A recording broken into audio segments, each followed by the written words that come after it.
She texted during my father's funeral. Stop being dramatic. He was old anyway. Coming home late? Going clubbing. I replied, enjoy. Then I emptied the house while she partied and left divorce papers on her pillow. When she stumbled in drunk at 4 a.m. to a completely bare home, I, 36 male, was standing at my father's graveside when the text came through. My wife Kendra, 33, had left the funeral for work emergency an hour earlier.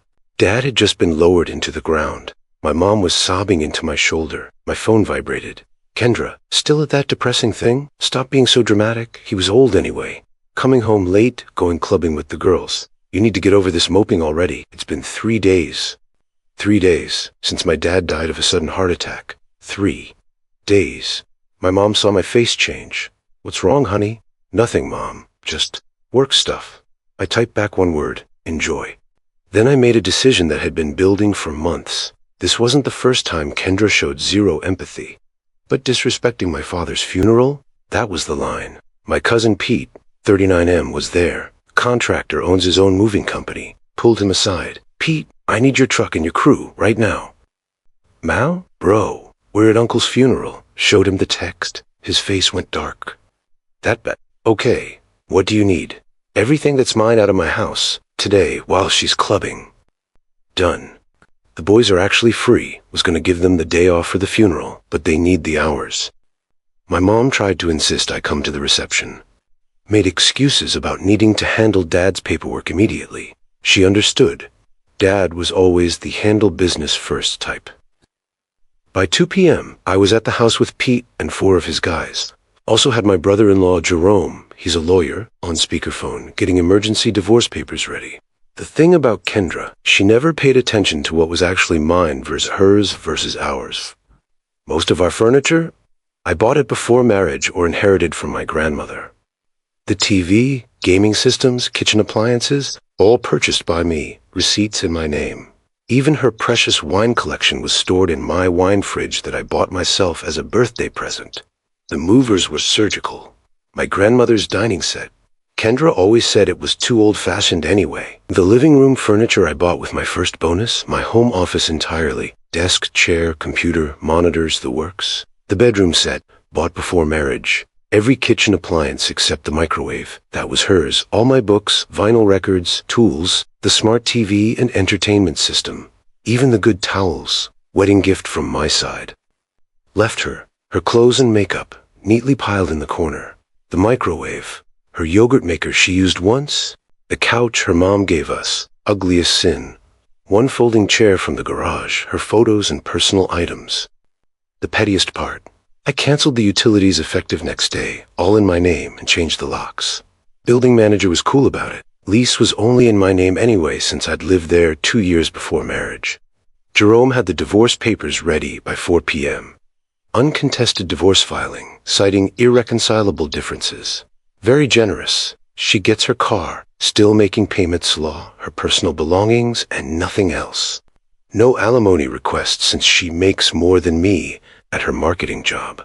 Left the papers on her pillow. Well, on the floor where her pillow would have been if I hadn't taken the bed. Also left a printed copy of her text with a note. Enjoyed my evening handling my father's affairs. Your belongings are in the corner.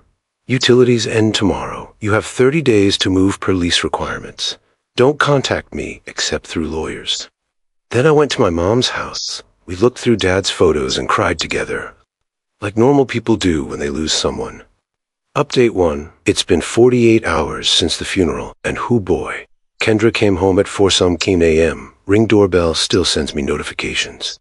The video is her stumbling drunk, trying her key 3 times, then slowly realizing it doesn't work. The confusion, the panic, then finding the lockbox with the new key I left for her. Jerome said I had to give her access for 30 days. The scream when she got inside woke up 3 neighbors. Mrs. Patterson called the cops thinking someone was being murdered. 6 a.m., the text started. 67 of them in 2 hours. Evolution was fascinating. WTF, WTF, WTF. Where's everything? This isn't funny, bring it back. You can't do this. I was joking about your dad. You're overreacting. I'm calling the police. The police say it's a civil matter. Please answer me. You're being abusive. I'll destroy you in court. Called Jerome. He laughed. She can't destroy anything. No kids, short marriage, she makes $90 to your $70K, and you have documented cruelty during a family death. Judge will laugh her out of court. Then came the flying monkeys. Her mom, Deidre, called. How could you leave my baby with nothing? She has her belongings and a folding chair. She says you stole everything. I took my property, premarital and inherited items, have all receipts. She was grieving too. Your father was like family to her. Really? Which funeral home was she grieving at last night? Tequila Sunrise or Club Paradise? Her best friend Astrid, you need therapy. This is psychotic behavior.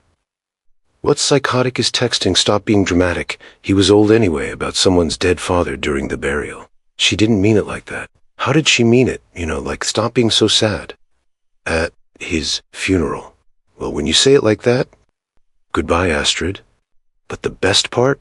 Kendra's job. See, she'd told her boss she needed 3 days off for a family emergency. Even got bereavement leave because her father-in-law, who was like a father to her, died.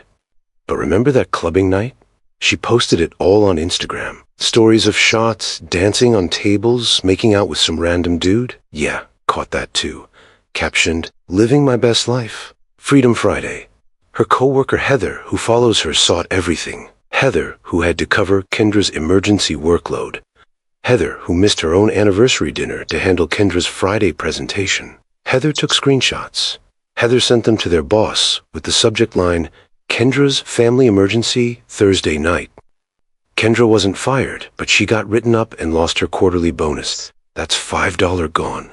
She tried to contest the divorce filing, said she needed time to process the emotional trauma. Judge gave her 30 days to respond, but wouldn't delay the initial filing. Update 2 Week 2, the entitlement went nuclear. First, she tried to break back in while I was at work.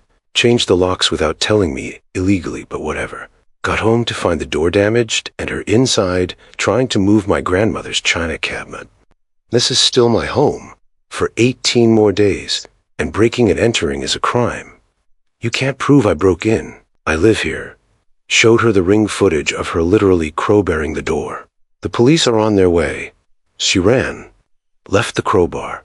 Cops took a report but said since she technically still lived there, it was complicated. But the property damage? That's a crime. Didn't press charges but documented everything. Then she got crafty. Filed a restraining order claiming I was financially abusing her by taking all the furniture. Judge took one look at my receipts and her 90 salary and threw it out. But I had to miss a day of work for court. The smear campaign started next. Facebook posts about being abandoned by a narcissist during her time of grief. What grief?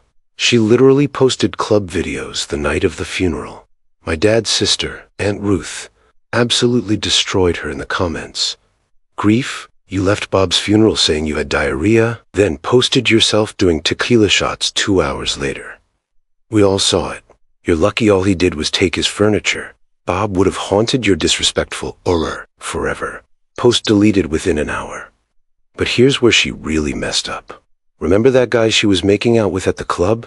Turns out he's married. His wife found videos through a mutual friend. His wife is a partner at Kendra's dream company, the one she'd been interviewing with for months. Guess whose final interview got mysteriously canceled?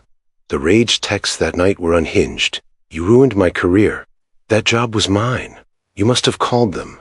I'll sue you for interference. Didn't respond to any of it. Just forwarded to Jerome. Then came the extinction-level stupid move. She tried to sell my dad's tools. I'd moved them from the house to Mom's garage. But Kendra knew where the spare key was hidden.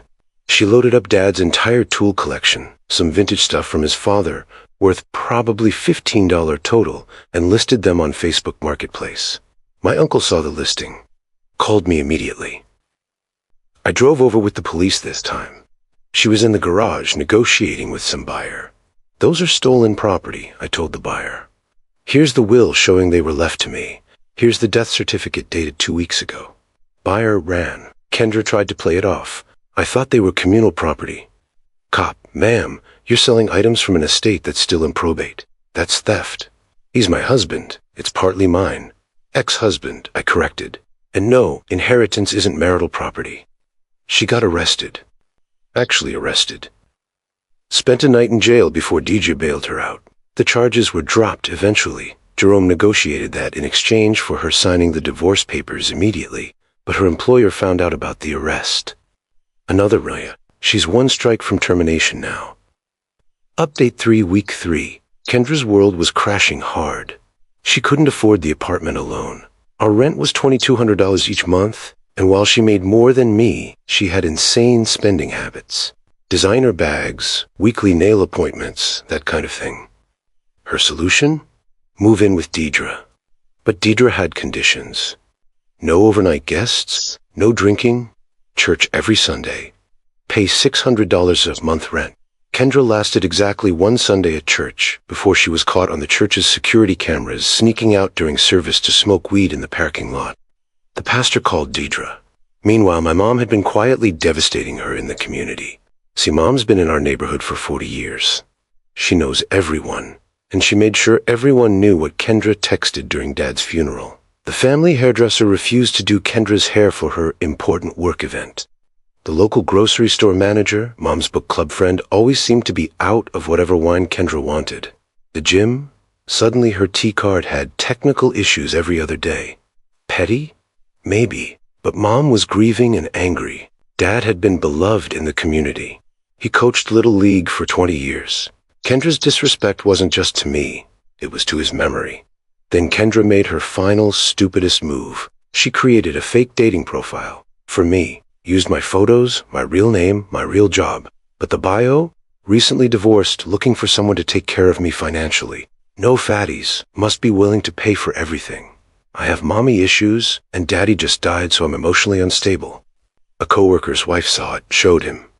He showed me. I was going to ignore it, but Jerome said absolutely not. This was defamation and identity theft. We filed a police report and sued. Her lawyer, the cheapest one she could find, tried to argue it was satire. The judge wasn't amused, especially when we showed the messages she'd sent to women who matched with me, saying things like, I have herpes, and I'm actually married, want to be my side piece? She was ordered to pay me $10,000 in damages. Money she didn't have. Final update. It's been 2 months since Dad's funeral. The divorce is final. Here's where everyone ended up. Kendra, fired from her job. The dating profile thing was the final straw. Living in Deeger's basement. Working part-time at a call center. Owes me $10,000 she can't pay. Garnishing wages. Posted about being a survivor of narcissistic abuse. Got 3 likes. New boyfriend dumped her when he Googled her and found the arrest record. Tried to start a coaching business for women escaping toxic men. 0 clients. She said one last text last week, I hope you're happy. You destroyed my life over nothing. I replied, you destroyed your own life. I just stopped cushioning your fall. Then I blocked her. Stuck with Kendra indefinitely. Had to put locks on her bedroom door because Kendra kept borrowing money. Unfriended by half her social circle who were disgusted by the funeral thing. Posted about supporting her daughter through abuse. Comments were just laughing emojis. The flying monkeys. Astrid apologized after seeing the actual funeral text. Other friends ghosted Kendra when they learned the truth. Her coworkers made a group chat specifically to share her messy posts. Living in a nice one-bedroom closer to Mom. Seeing a therapist. Grief is real, even without the drama. Dad's tools are displayed in my new place. I think about him every time I use them. Got promoted at work. Turns out I was less stressed without Kendra. Started dating Rita from grief counseling. She gets it. Mom and I have dinner every Sunday. Mom. Still devastating Kendra through pure community networking. Started a memorial scholarship in Dad's name. Goes to grief counseling with me sometimes. Told me Dad would be proud of how I handled everything. Keeps one of the divorce papers framed in her craft room. Savage Mom. Last I heard through the grapevine, Kendra tried to crash Dad's memorial baseball game.